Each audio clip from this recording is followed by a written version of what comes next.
The first person that you're going to hear from tonight is our president, Thom Chesney. Thom? Hi, good evening, everyone. I wish I could see you all on screen. I am Thom Chesney, Clarke's 16th president. I've been here for about 16 months, as a matter of fact. I think the best thing I could share with you about where we are in this semester right now would be what things are looking like right now. So if you were to be on campus, if you were to be here seeing our students, you would get a chance to see the very best of what they are doing in and out and beyond the classroom. As I sometimes say, we sometimes say you can't spell Clarke without care. And this is what it looks like to learn at Clarke this fall. We put in a lot of precautions. We put in a lot of protocols. The people you'll meet with this evening will tell you more about how that's working. And in abundant ways, how your students are making it happen for us, how we've been so successful in reopening to face-to-face teaching, how we brought students to campus to have experiences that are co-curricular, that they can have activities together, that they can spend time learning with their faculty members, learning from each other, taking advantage of the services that we have in academic support and resources from our counseling center, from wellness, from ministry. Our athletes are among those who are getting to compete, practice and compete this fall because of the special procedures, protocols, and the promise we made with the other schools in the Heart of America Conference. So much good is happening here, not only because of what we spent the better part of our summer getting ready for your students to come and be a part of our experience, but because of what they're doing since they've been here. Accountability goes every direction at Clarke. So when students see something, they say something. If a mask drops below the nose, they're the first to note that it needs to come back up. If we get a little too close, we back up, we mask up, and we take care of each other. So it's been really a pleasure for me as one of those people at the university who hears from the community how we are doing. And what we're hearing abundantly from our neighbors, from our civic leaders, from our elected officials. Just one of our state representatives today from Iowa is Clarke is doing well, Clarke is getting this right. The way we continue to do that is because we get to engage with you. So I thank you for sending your students and trusting them to the educational and learning experience and engagement experience here at Clarke this fall. We'll continue to do our very best, and we're glad to have you with us this evening. Thanks very much, Thom. And our first speaker is Susan Burns. Good evening, everyone. My name is Susan Burns. I'm the Vice President for Academic Affairs here at Clarke University, and it is my joy to be with you this evening and follow Thom's photos that just are heartwarming to me, quite honestly, because they are a good representation of how our community has shown its commitment to mission and values and care and concern for each other as we're learning and living in these very different times. As VPAA, I would say that one thing that I think it's important for you to know right now for your students is that in any semester, when you approach midterms, which is about the time we're at right now, it's kind of stressful. And so if your students are feeling the stress and weight of their midterm exams, that's normal. That's not just about the pandemic. The pandemic's made it a little bit more complicated, perhaps, added a little bit different stressors, but know that they are experiencing what normal college experiences are like right now. And we have an abundance of support for them from our faculty to our staff to the community at large, here helping them along the way and being partners in that learning process. So I'm happy to answer your questions this evening as well, and welcome. Thank you, Susan. I now invite Pat Maddox. Hello, my name is Pat Maddox. I am the Assistant Dean to Academic Affairs, and I've been at Clarke for 20 years, so and in a variety of areas. So I'm a good person to reach out to if you're a student or you have a problem or a question. It's my favorite part of the job is helping people and solving problems. So please remember my name if you don't know who else to contact. I also help manage the student concerns system. And that is a system we've developed in which a faculty member or a coach or a staff member, anyone who has a concern or a kudos or congratulations, any issue about a student that they want to make sure is shared with the right or the appropriate people, with the right support people. That system collects those concerns. They are distributed, they are discussed with whoever that's been designated to receive them.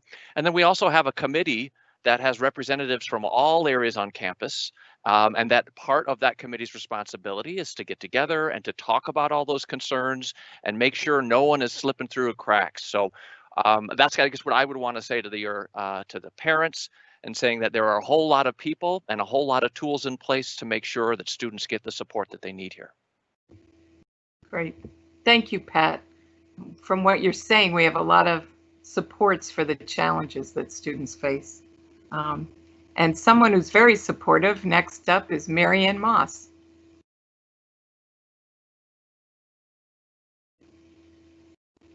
You're muted, Marianne. You would think I would be an expert at unmuting myself by now. I am not. I am Marianne Moss. I'm the Director of Academic Services at the MARC at Clarke. And we work with students in a lot of different ways. I guess what I want you to know about our services is over 80% of the students at Clarke use the MARC in one way or another. We have services where student workers act as one-on-one coaches or tutors for other students. They also run study groups and study tables for the athletic teams occasionally. We have trained staff who can meet one-on-one with students, help them target where they need help, and make a study plan or a success plan for getting what they need to meet their academic goals. We support students with writing. We support students with learning strategies, time management, reading strategies, all of the academic strategies. We support students with disabilities and accommodations, and that's extended time on tests or note takers, things like that. And we also work with faculty to do workshops that are targeted toward their classes so that we can deliver all of the strategies in a really targeted way to an entire class at the same time. So we welcome any student reaching out to us, and we'll help them get to the right place, the right tutor, the right staff member to make sure they meet their academic goals. Thank you very much, Marianne. Good information. Our next speaker is Brenda White. Hi everyone, my name is Brenda White. I'm the Director of Residence Life. I agree with Kate. I can't believe the semester is moving so fast. Right now in Residence Life, we are already preparing for Thanksgiving break and the 2 weeks that follow it to complete the semester. So residents who plan to continue to live on campus spring semester can leave any items that they would like in their rooms, but they will keep their key and chip, but we will turn their chips off during the breaks. And then residents are also able to stay in their rooms during both Thanksgiving break and the 2 weeks that follow it. However, we do strongly encourage those who do plan to leave campus for Thanksgiving break that they do not return to stay on campus for those last 2 weeks, just to help limit any exposure or spread of COVID-19. But again, they are still allowed to come back, but just note that's kind of what we're hoping for. And then when it comes to winter break, we are still working on those plans for that. So we haven't really finalized our plans for the break yet. But at this point, what we're looking at are the only exceptions would be those pre-approved in-season athletic teams on those like preset dates that they would be planning to come back, as well as the residential students whose academic programs require them to stay on campus to complete their classwork requirements. So that's kind of where we're at right now in Residence Life. So feel free to ask any questions that you might have, and make sure to really encourage your students to be checking their emails the remainder of the semester, because that's where we get all their updates from. Thank you. Thank you very much, Brenda. And now we hear from Miles Breed. Good evening, everyone. Callie, did you get me up? No? Can you turn your camera on, Miles? It is on. Okay. It's on again. Yeah, we just see your picture, but we can hear you. Well, I'm here. It's on. I can see myself down in the corner if that's of any consolation to anyone else. Anyway, my name is Miles Breed. I'm the Director of Dining Services. And on behalf of Dining Services, it has been our pleasure serving your students for the past 7 weeks, and maybe in some cases for the past 11 weeks if they came early for sports. We're doing our best to serve your students in a safe and careful manner, but still delivering the same delicious food that they've come to love over the past 7 weeks, or over the past years, or past 10 years if you're Pat, maybe 20. We look forward to continuing to serve them. I don't know if this got out this year with COVID, but we also love to have submissions from parents. If there's a dish from home that maybe your student loves, we are happy to try to replicate that in the dining hall. A fun fact I think we're supposed to tell about our dining services in this whole process. I don't know about right now because of COVID, but pre-COVID, maybe everybody's checking the updates on that COVID webpage. But previous to COVID, I am 100% sure that the most visited webpage on the Clarke website is the dining services webpage.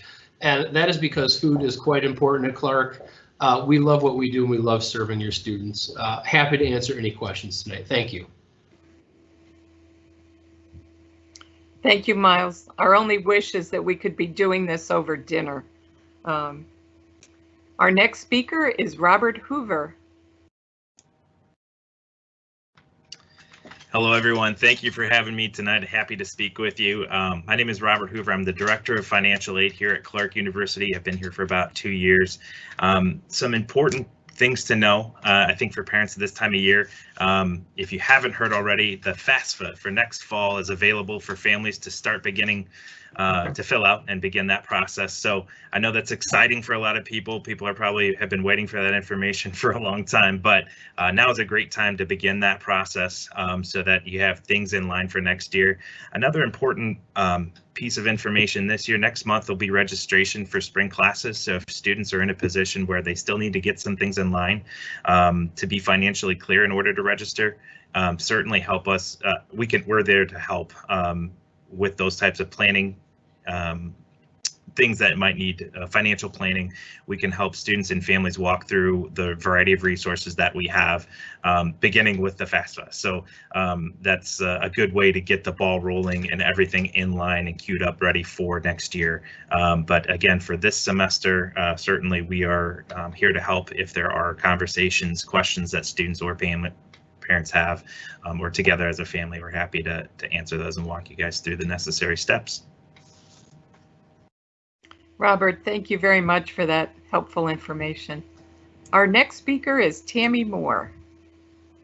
Tammy? Yes, I'm on. Good evening, everyone. I'm Tammy Moore, the Director of Health Service. And as you can imagine, we've been a little bit busy. But for 17 years, my goal with students has always been to help them become independent advocates for their own health care. You know, up until that point, I'm sure a lot of them relied on their parents as resources, which we still want to partner with you, parents, as a resource. But, you know, in healthcare, once they turn 18, you know, we need waivers and stuff signed. So most of our students are happy to do that to keep you informed. We operate a tiny bit different this year. You know, we were a walk-in clinic, students showing up all day, you know, attending to their needs, and now we're actually operating on a call basis. But I think one of the things I want you to know is that we are available. We are there to help them still navigate their healthcare needs, especially in this pandemic of COVID, where they're going to have more questions. You know, what we don't want, or they can do, is call home and ask you all kinds of questions. But if they call us along with you, you know, it would really help them navigate the system. We know our local healthcare. We can set them up. Some of the things that you can do, you know, encourage that use of masks at all times, social distancing, hand sanitizers, keeping their rooms clean. Those are some things that you can just periodically check in with them and make sure that they're following those guidelines. It goes a long way in a pandemic. And I'm willing to take any questions you have tonight, and we're going to all get through this together. Thanks very much, Tammy. I appreciate that. And parents, just a reminder, you can start typing questions into the chat if anybody said anything that prompted you to want to ask something more. You can start that process while we're talking. Our next speaker is Hunter Darazet. Hunter? Hi, everyone. It's great to be with you. I'm the Director of Campus Ministry, and I'm in my 5th year here at Clarke. I've been meeting with students and walking with them in their various faith journeys. And what we like to say is whatever that looks like, or even if somebody doesn't think they have one, we're still here to walk with them. Campus Ministry has been supporting your students in their faith needs and in college needs through personal interactions, faith sharing small groups, campus masses, holy hours of prayer, service projects, and even social justice events, and also having our chapel open for people to pray or meditate in. I just wanted to let you know that myself, our Assistant Director, Jenna DeLisai, are always here to talk with any student about any need they have, whether it is spiritual or even life-oriented. And I look forward to answering any questions y'all have. Thank you very much. Hunter, thank you very much. Our next speaker is Kurt Long. Hello, everyone. Glad that I could join you tonight. I wish I could see your faces, but not able to. I just want to let you know that in athletics, I've been Clarke's athletic director now for 20 years. Never encountered anything like this year, but we are on schedule. We're playing games, and while many colleges are not, we're very excited about that. We're just about halfway through our fall season. The basketball preseason polls came out today. We're picked to win the conference in women's basketball and finished 3rd out of 14 in men's, so we're really excited about all of that. Just so you know how things are going in my world, we meet with the Heart of America Conference twice a week, and schedules are changing almost daily. So we're doing the best we can to keep up with everything. Just want to let you know that you can follow us online on our website. We're trying to stream as much as we can, so if you have a student that's playing games, hopefully you can see them on our broadcasts. Kurt, thank you very much. And last but certainly not least is Callie Clarke. Good evening, everyone. So happy to have you all here joining us tonight. My name is Callie Clarke, and I'm the Director of Engagement and Intercultural Programs here at Clarke. Our student organizations have taken on the challenge and are underway. Many have had a few of their meetings, their regularly scheduled meetings. Student organizations at this point are meeting in a virtual space for their regular meetings, but several have also offered some safe in-person events. They go through a process to ensure that they are taking all of the safety guidelines into consideration when they plan their events, and so we are seeing student organizations moving forward in offering campus activities. Our activities board has also been offering events to the student body. Initially, for the start of the semester, they did start a lot of virtual events to try and ensure that we were being as safe as possible. But hopefully your students have noticed the beginning of some safe, small in-person events, and those will continue now throughout the semester as we continue to navigate getting involved in campus activities. Right now, a lot of our focus is going on voter education and voter engagement, and so there are several events and activities happening over the course of the next couple of weeks. Primarily to encourage students to use their right and to vote in the upcoming election. We will be an early voting location on campus, and so students who do register to vote in Iowa and in Dubuque County specifically will be able to vote right on campus next week, Thursday, the 22nd of October. So that's very exciting for us. And we hope that the students will get involved in that way. Again, if you have any questions, I'll be here as well. So we hope to answer any questions that you may have. I'll toss it back to Kate. Thank you very much, Callie. And I see that somebody did post a question that says, when do students return to campus after the winter break? I'm hoping that people saw the response that Brenda White typed. The weekend of January 16th is when students will typically return back to the halls. Night classes start Monday, January 18th, and all-day classes start Tuesday, January 19th. There are a few exceptions to that, so we do have some athletic teams that will be coming back a little bit earlier. Kurt, do you want to mention that? You were muted, Kurt. There we go. I caught myself real quickly there. There'll be several teams coming back early before school starts. School starts January 19th for us, second semester.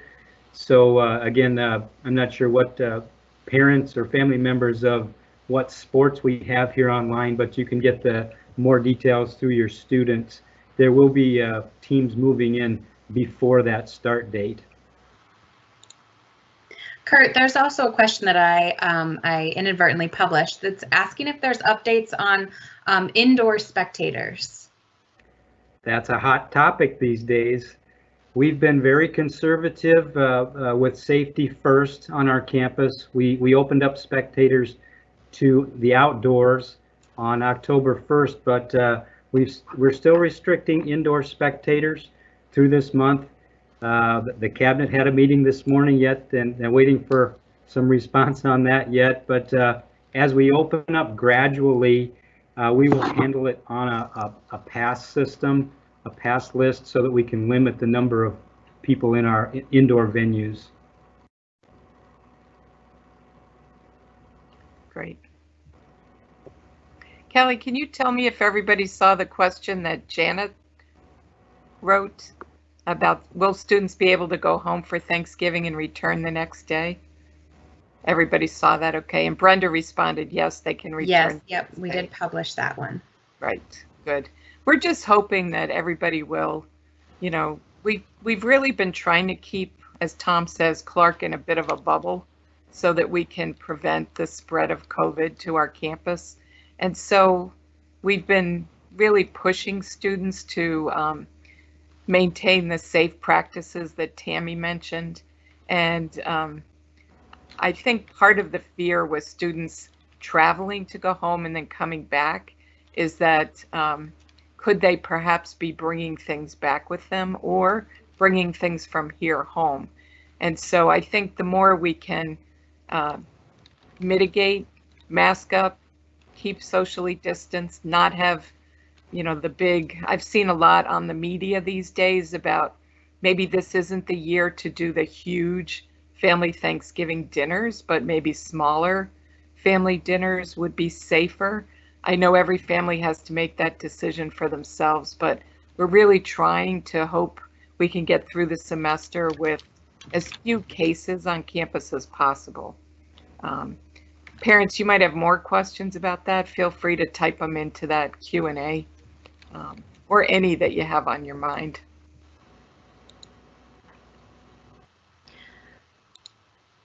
I think, I don't know, parents, if you'd be willing to type into the question and answer, the answer to this question that I'll ask, if you wouldn't mind just sharing, it doesn't have to be the name of your student, but just more, what's your sense of how they're coping in these first 6 weeks? Are they doing okay? Are they, you know, feeling lonely? Are they meeting people? Is there anything we can do differently to give them a better experience? I'd love to see some conversation around that. If you wouldn't mind typing some things into the Q&A so we can, you know, respond to that, if you're willing to do that. Kate, can you see the new Q&A options? There's a few in there. Oh, thank you. Various questions regarding testing. If you or great, sure. Tammy or anybody wants to. Sure.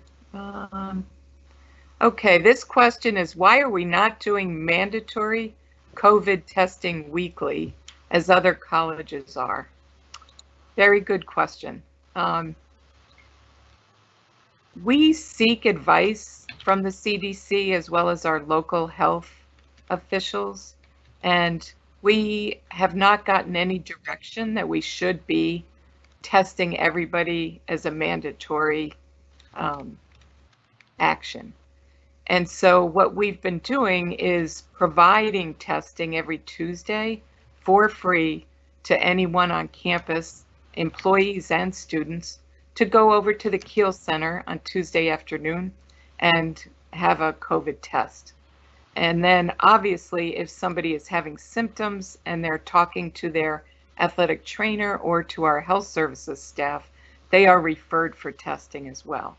But up until this point, we have not tested everybody on campus. Tammy, there might be something I'm leaving out on that. Feel free to add. Well, you know, I think that's what's happening. It's a novel virus that's evolving.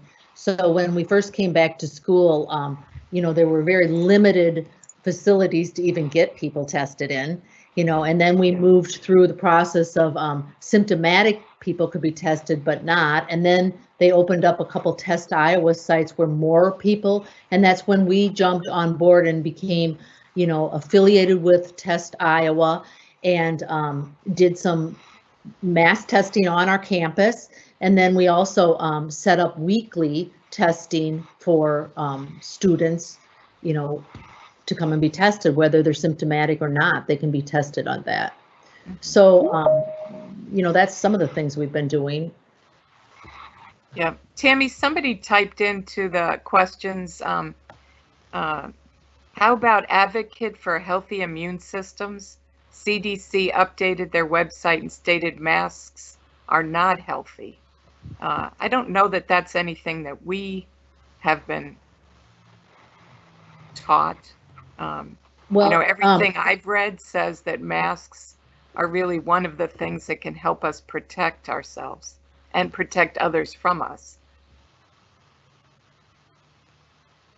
Yeah, there's been numerous studies about the filtration of masks. I mean, we realize that like not every mask is equal, but any mask does have a effect to the amount of virus that the viral load that a student or person takes in. So, you know, it's a balance and a weighing. You know, I if the mask is fit properly and has, there's a good chance that you won't have the negative effects of the mask, but we're looking for the positive effects of the mask. Filtrating out any of the virus that we can, or as much of the virus as we can. Mm-hmm. Good. Callie, maybe this question might be for you. We've heard of instances where students have not been wearing masks. How are we handling that? I know you've had to handle a couple of cases.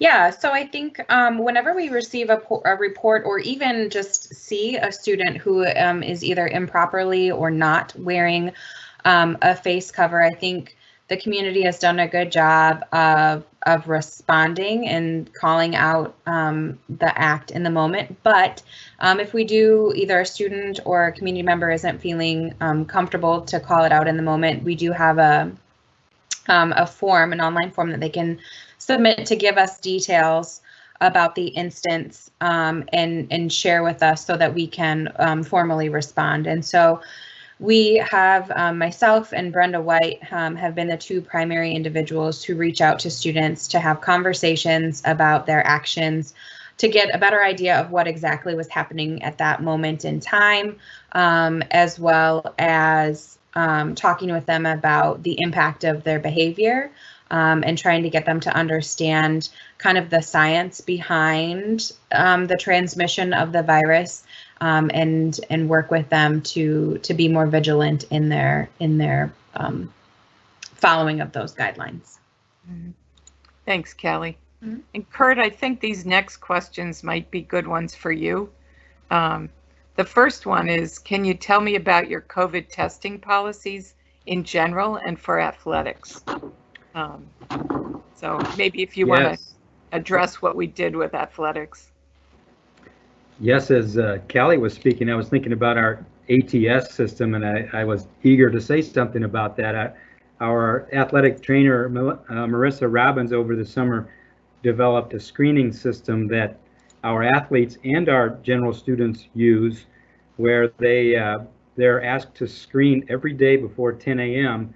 and then systematically it goes to either Tammy, who's on the call tonight, or Marissa, and the coaches are also notified if a person says that they have symptoms, and then we are able to follow that up, and whether that means referring them somewhere or keeping them out of practice or just making arrangements for them to quarantine, whatever the case may be.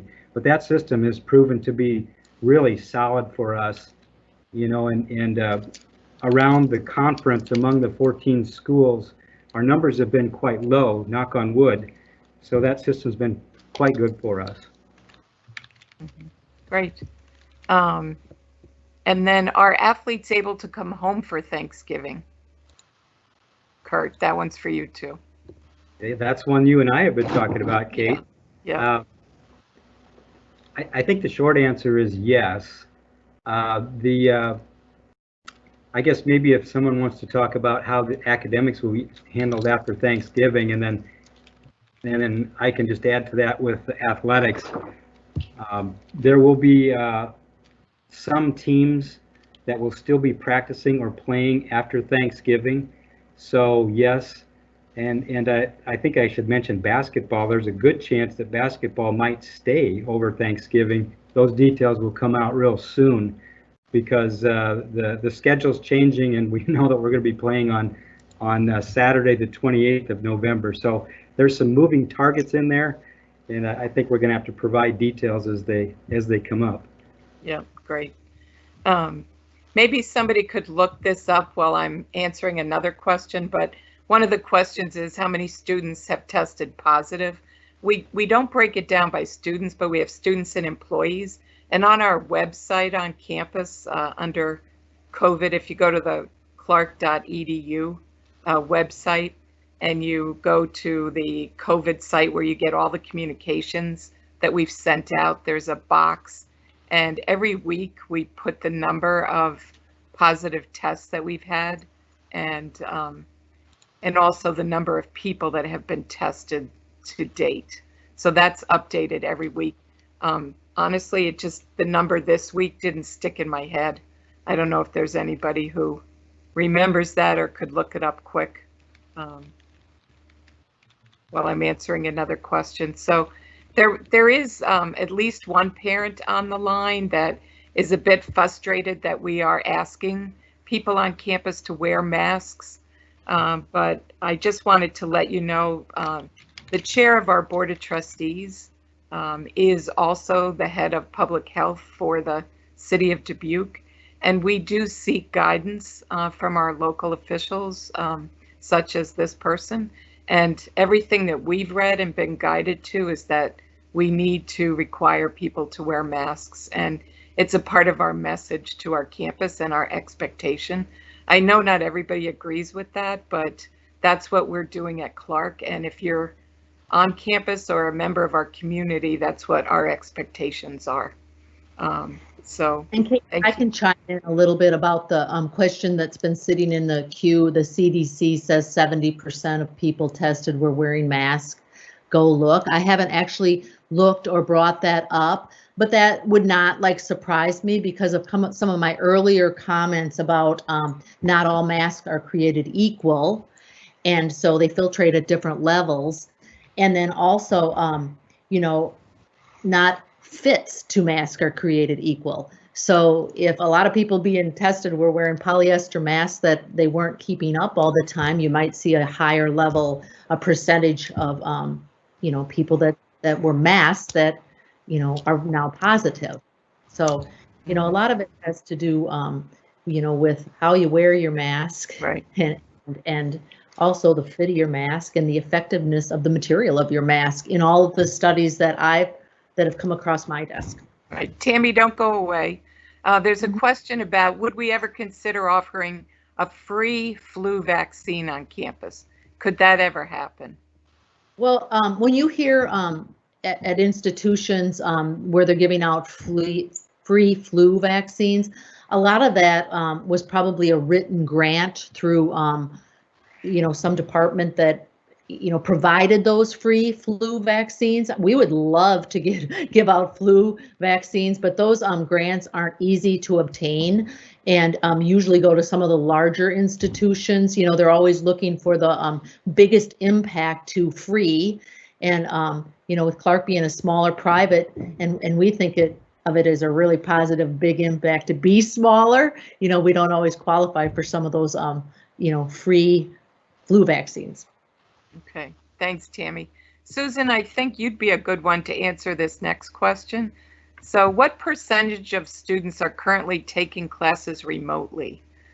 Is there an anticipation that any students are working remotely for the spring semester? I know there's a huge process you go to deem classes one way or another. So thank you, Susan. Yeah, absolutely happy to answer that question. So to give some quick context of how we arrived at the decisions for the different kinds of delivery of the course instruction, over this summer, faculty had to propose modality, the ways in which they wanted to teach their courses to ensure quality learning experiences that were delivered in a healthy and safe manner. And faculty were also required to thoughtfully put together how they would continue to meet student learning outcomes successfully in, again, whatever kind of instruction that they were doing. The faculty put together those proposals, the department chairs, deans, and I reviewed those proposals and negotiated where we needed to and approved them ultimately. They were asked to put that information in their syllabus and talk to the students about what to expect from their courses. So unlike some colleges and universities, we really involved the faculty in this process, and that was very important for there to be good communication and good successful buy-in for the entire community's commitment to health and safety and quality learning experiences for our students. Overall, as an institution, I would say that this includes undergraduate and graduate courses, and we do have a graduate program in particular that's fully online normally as well. But I would say roughly about 22 to 25% of our courses this fall semester are in online format that would include either synchronous, where they have scheduled meeting times, or asynchronous, where they have different kind of projects and activities that are required, but not necessarily scheduled meeting times for the full course. We do have a fair number of our classes that are being delivered in hybrid format, which includes both in-person delivery, but also delivery with some supplement online as well. And again, that might be class meetings during those online times, or activities and projects that their students are doing online as well. When we look to the spring semester, because we've had success with that planning in the fall semester, we're approaching the spring semester very similarly, and we're seeing similar patterns of what faculty are proposing. I would say that faculty are becoming, I would say, a little bit more savvy in their how to make sure that they can pivot if necessary for students. If a student either tests positive or needs to go in quarantine, they have been very well prepared to help make sure that that quality learning continues as the student is learning remotely. So a student may need, by their circumstances, to do a little bit more remote learning, but they're, again, fully engaged with their classes as well. Thanks very much, Susan. There's a question here that reads, I've been told about parties off campus. What is the school's legal responsibility for students off campus and who are drinking? I guess just to state a fact that our student handbook and our code of student conduct is for students who live on campus and students who live off campus. To be truthful with you, we have had police show up at off-campus parties and document the hosts of the party and also students who were drinking underage, and then they have notified us about that. When we are aware of that, we do put students through our disciplinary process here on campus. But I would say probably most of the time when this happens, it's not something that is brought to our attention. But when it is, we do have ways that we deal with it. You know, sometimes when somebody has a very high blood alcohol level, you know, that student is brought in and we talk and try to figure out, is this a one-time thing or is it somebody that needs some help and support with a problem with alcohol? So typically we will try to get that student support, maybe have them go through an evaluation. If it's a very high blood alcohol level, we do also involve parents with that, where we would ask the student to discuss it with their parent, tell them they were cited by the police, and then we talk with parents to say, you know, are you concerned about your son or daughter? Is there something we should know? And then we work together. Most of the time, Brenda and Callie, when they deal with disciplinary matters, they're trying to be educational. And we have very few students who I would call repeat offenders. So most of the time, if they make a mistake, through our disciplinary system, they learn from it and they don't make another mistake. But there are people who make mistakes. So I hope I've answered that to the best of my ability. Maybe Brenda or Callie, if there's anything you want to add. All right. Callie, unless I missed it, I'm not seeing other questions in here. No? Okay, you're agreeing with me there. Okay. Do any of our panelists want to add anything? I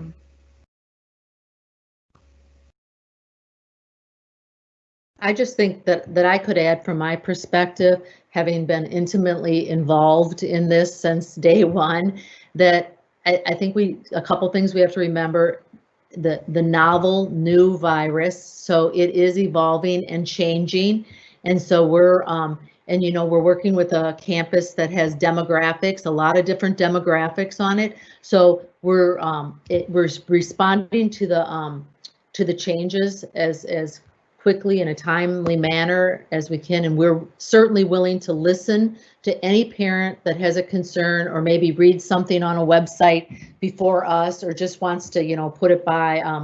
I tell the kids the same thing in health service, you know, no question is stupid, bring it forth, we'll have discussion on it, and then, you know, decisions will be made. But unless we know what's concerning to parents or the students, you know, it's hard to like focus on what you think is important. So that was some of my comments. Mm-hmm. Thanks, Tammy. I am noticing Steve Kirschbaum, who's our Executive Director of Facilities and Security at Clarke, for some reason wasn't able to get into our panel tonight, but he did want me to tell the parents that we have full-time and part-time security officers on campus that cover the campus 24 hours a day, 7 days a week, and are available to assist students from different locations around the campus. We try to make sure students know the security number, program it into their phones.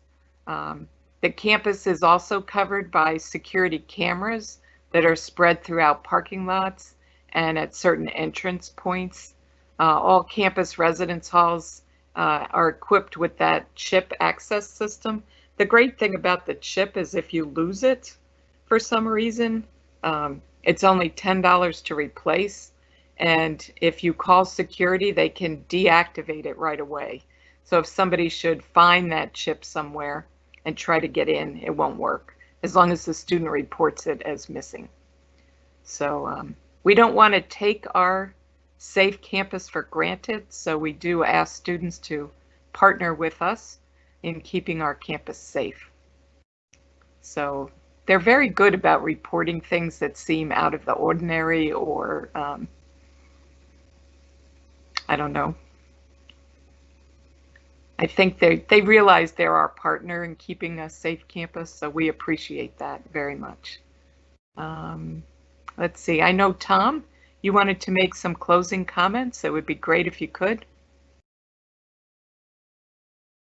Sure, I would be glad to come back on for at least a moment. And I also saw the question that was giving a shout out to our great custodial and cleaning staff. They have, of course, been pressed into heavy duty throughout this, going back all the way to March. And that question about the cleaning is great. Might there be some painting? And that long-term master plan for the university is not only that, but some other renovations that we're looking forward to being able to do down the road. But I also wanted just to share sort of a global comment. I work very closely more broadly in the community than some of my colleagues on the call get to, but they provide me that information that I bring to those meetings and bring back. We have 2 regional hospitals here in Dubuque. We have 6 institutions of higher education, actually 7 and 8 if you add one that's just outside of Dubuque and another at the University of Wisconsin system just across the river. We've had the good fortune of being together at that planning table with both the healthcare systems and the higher education systems, going back to the very beginning in March, where we began to look at how we would react at that point, and then going forward, how we would begin to plan, and then very importantly, how we would share what we were learning. So if one institution might see a surge, for example, and they knew what happened, they would let the others know so we could prepare ourselves and plan to continuously do better, continuously evaluate. And that's also put us in a very good position in terms of the relationship we have then with our elected officials, both in the city, the county, and the state. So we feel like we've gotten that support, for example, most recently, where additional testing was made available in the Dubuque area because we worked collectively and together and requesting that happen.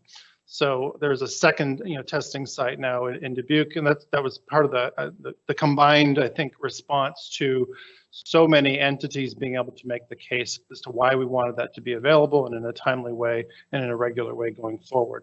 And there are many other examples of that. That's kind of that extension. On the one hand, you're hearing tonight about how closely knit our community is here at Clarke itself. That extends to the way in which we work with and reach out and even serve our community. If I could add a footnote, back to thinking of you as parents about your students, nearly 100 of them went literally into the streets. That's the name of the program, actually, and Hunter and Jenna could tell you more about that, in service to their community. And they do that annually, at least twice a year. Thousands of hours of community service are given by our students. Some of that now goes virtual. The bulk of it was done outdoors in our most recent round of that, and they were able to do that in service to others. Take care of people, maybe need some help with their home, needed some help with some cleanup, other kind of projects like that.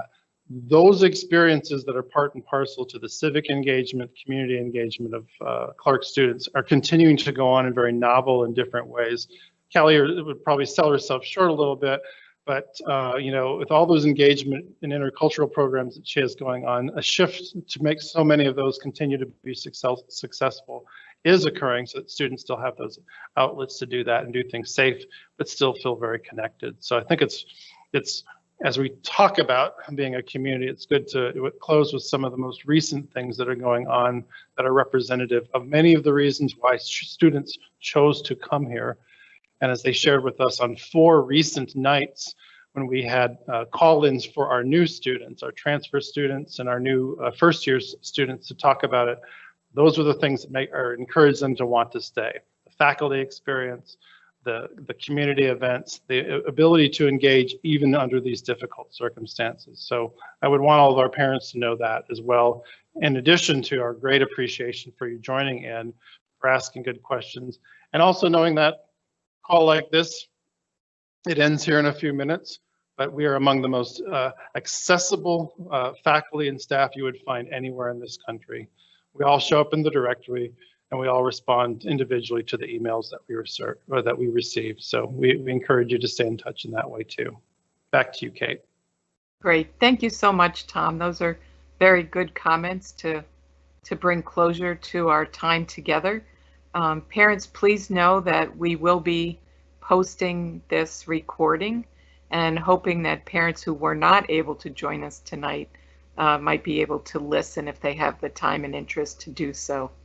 And I think, this parent town hall might be the start of something that we could do each semester to engage parents. And so please look for another invitation in the future. And we welcome an opportunity to engage with you as well. Please know that we're doing everything we can to support your sons and daughters at Clarke. We know that things aren't perfect, but we do our very best to make sure we address their needs in a timely way and that we are present to them. And Thank you for helping us encourage them to be safe and healthy and do good things. So thank you very much. And this brings closure to our meeting tonight. Thank you all very, very much.